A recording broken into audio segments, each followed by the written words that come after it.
Imagine you own like a small local restaurant. You've got zero corporate backing Right? and absolutely no marketing budget. Yeah, and you're trying to compete against these massive chains that just have millions of dollars to burn. It's tough. It's incredibly tough. But today we're doing a deep dive into how one owner, her name is Sarah, spent exactly $200 on Facebook ads in a single month. And get this, she generated $1,500 in revenue. I mean, that kind of return on investment is just wild. It completely breaks the conventional wisdom that digital advertising is this, expensive toll you just have to pay to survive in the modern economy. It really flips the script entirely. Mm, Usually the assumption is that local brick-and-mortar shops, they need this massive budget just to play the digital game at all. right. But the source material for our deep dive today proves the exact opposite. Sarah, who owns a small Mexican restaurant called Luna's, she achieved these staggering numbers not by outspending everyone else, but through a highly effective, totally contrarian strategy. Yeah, she really did. So if you've ever felt like the big tech algorithms are just like rigged against the little guy, well, your instincts are actually spot on. But our mission today is to deconstruct exactly how Sarah turned the tables. And we are going to unpack what is basically a masterclass in behavioral psychology and really algorithmic reality. Yeah. Because her success didn't come from outsmarting the platform with some complex technical hack or anything. Right, no coding required. Exactly.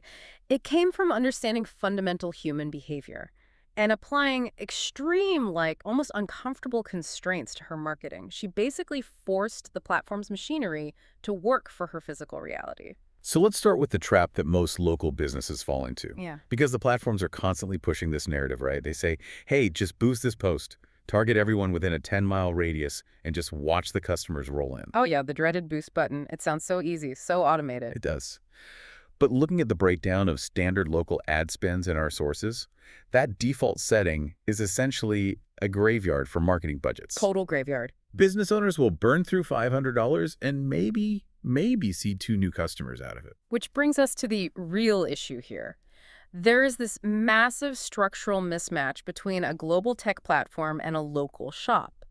I mean, the harsh truth is that the advertising algorithm, it does not care if you make money. It really doesn't. No, it is designed to maximize scale, reach, and most importantly, your ad spend. So that default setting, that 10-mile radius they suggest, it's built to cast a really wide net.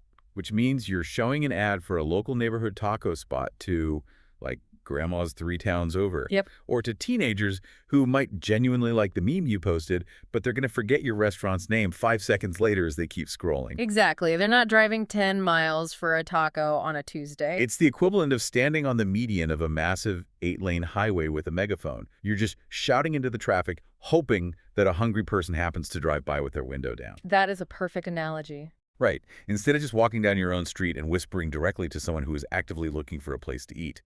But I have to ask, why is that illusion of a bigger audience so dangerously tempting for a business owner?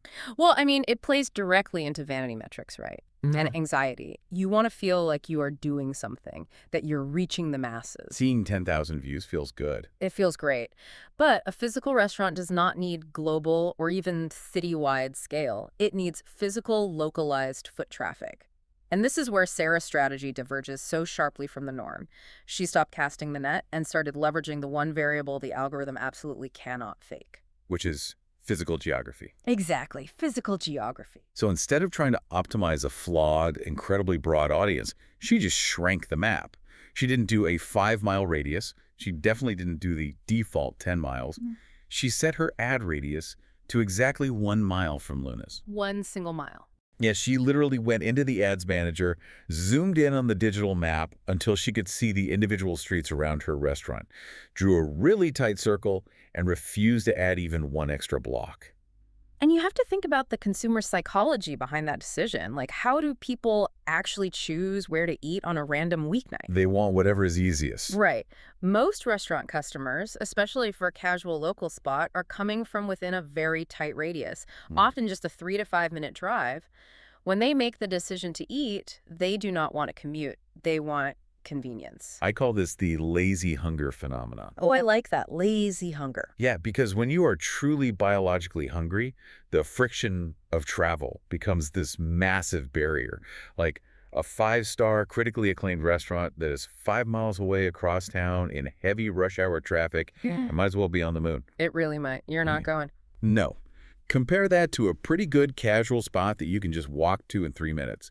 The walking distance wins almost every single time because human beings just default to the path of least resistance when their blood sugar drops. That is so true. And that behavioral reality translates directly into financial efficiency. By restricting her targeting to just people within that 1 mile radius, Sarah eliminated everyone who would never realistically drive to her anyway. She cut out the waste. Exactly. And here's where the mechanics of the ad platform actually start to work in her favor. By shrinking the map, her potential audience size drops dramatically. Right?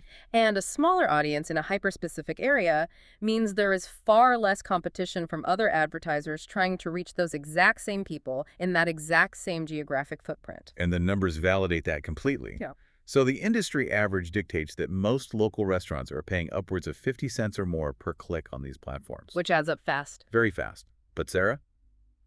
She paid 11 cents per click. Wow. 11 cents. Yeah, her acquisition costs dropped to a fraction of the standard rate purely by embracing extreme constraint. I mean, it's entirely counterintuitive for a business owner to intentionally shrink their potential customer base. Our instinct is always, go bigger, expand. Yes, get as many eyeballs as possible. Right. But by shrinking it, she isn't just buying random eyeballs anymore. She is buying highly probable foot traffic. The quality of the lead increases as the geographic distance decreases. That makes total sense. Yeah. But having the perfect map doesn't mean anything if your timing is completely off. I mean, geography is totally useless without biology. Oh, absolutely. Because if you show a picture of an incredible taco to someone who just finished eating a massive lunch, that geographic proximity means nothing. They're full. So she fixed the map, but now she had to fix the clock. And this is where most owners mess up. They set up their campaigns to run 24 hours a day, 7 days a week. The logic being, the longer the store is open digitally, the more chances you have to catch a customer. Which just spreads a tiny budget painfully thin. Extremely thin. But Sarah only ran her ads for 3 specific, highly concentrated hours a day. 11 a.m. to noon, 4 p.m. to 5 p.m., Right. and 7 p.m. to 8 p.m. So if you look closely at those specific windows, those are roughly 90-minute intervals right before people actually make a decision about a meal. The planning phase. Exactly. 11 a.m. is when the office starts planning lunch. 4 p.m. is the transition phase where people are thinking about dinner after work. And 7 p.m. captures those late-night cravings. She is aligning her digital spend with human biological rhythms. Okay, I have to play devil's advocate for a second, though, because I know people listening are thinking this. If I am a business owner with a set daily budget, let's say $10 a day, wouldn't I want my ad running continuously so I don't accidentally miss a potential customer? It feels risky to turn it off, right? Yeah. Like, Right. what if someone happens to be checking their feed at 2 in the afternoon and they are planning their evening? It feels super risky to go completely dark for most of the day. That is a very common assumption. But it fundamentally misunderstands how real-time ad auctions and algorithms actually function. These platforms use something called a relevance score. Okay, what does that mean in practice? Well, they are constantly evaluating how users interact with your ad in real time. If you run a restaurant ad at 2 in the afternoon, a user might see a picture of your food, think, oh, that looks good, but they aren't actively hungry. They do not click. They just scroll past. Because it's not actionable in that moment. Precisely. And when users consistently scroll past your ad, the machine learning algorithm interprets that behavior as a signal that your ad is low quality or irrelevant. Oh, wow. Yeah, the platform wants to keep users engaged, so it actively penalizes ads that get ignored. It will actually charge you more money for your next impression to make up for what it sees as a poor user experience. Which means your budget is getting eaten alive by people who were never going to buy in the first place just because of the time of day. Exactly. But when you run that exact same ad at 11:30 in the morning, the biological context changes everything.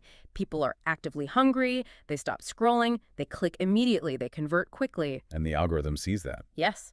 Fast clicks and high conversion rates teach the algorithm that your ad is highly relevant and valuable to its users. So by restricting her hours, she's basically creating a positive feedback loop. A massive one. When your relevance score spikes because of those fast, high-intent clicks, the algorithm rewards you. It essentially subsidizes your distribution, showing your ad to even more people for less money. That is brilliant. It's not about gathering passive impressions, it's about intercepting active intent.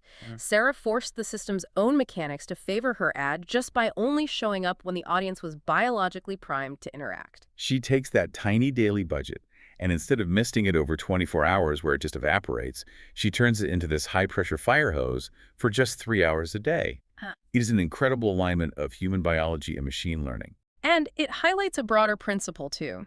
Attention is contextual. The value of an impression is not static. It fluctuates wildly depending on the immediate physical and biological state of the user. Okay, so we have the map fixed with the 1-mile radius. Yeah. We are only talking to people who can realistically walk there. We have the timing fixed. We are only talking to them when their blood sugar is dropping. Right.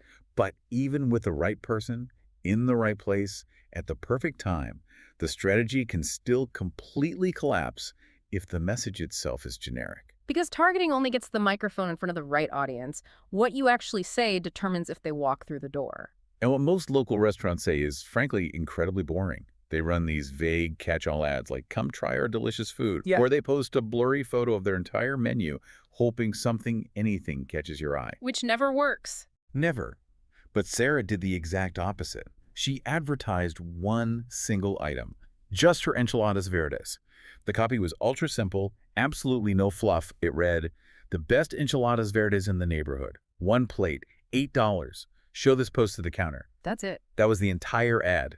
No downloading a loyalty app, no scanning a QR code, no complicated tag 3 friends to enter a raffle instructions, just a straight-up hyper-specific offer. This taps into a critical concept called cognitive load.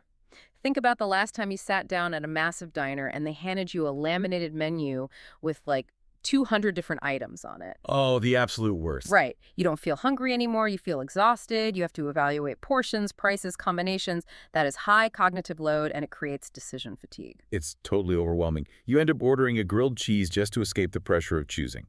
Exactly. So when a local business runs an ad that says, we have great food, they are transferring all that cognitive load right onto the consumer.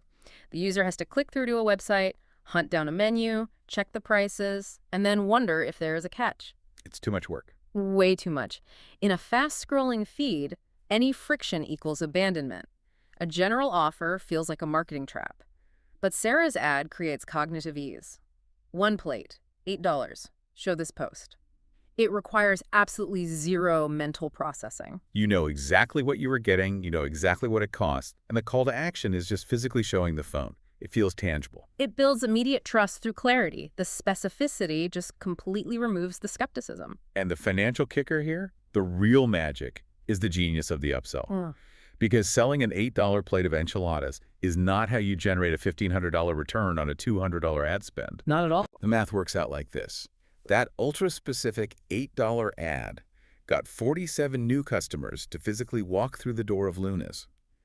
But once they sat down, they didn't just eat the $8 plate and ask for the check. Of course not. No, they bought margaritas, they ordered chips and guacamole, maybe a side of queso.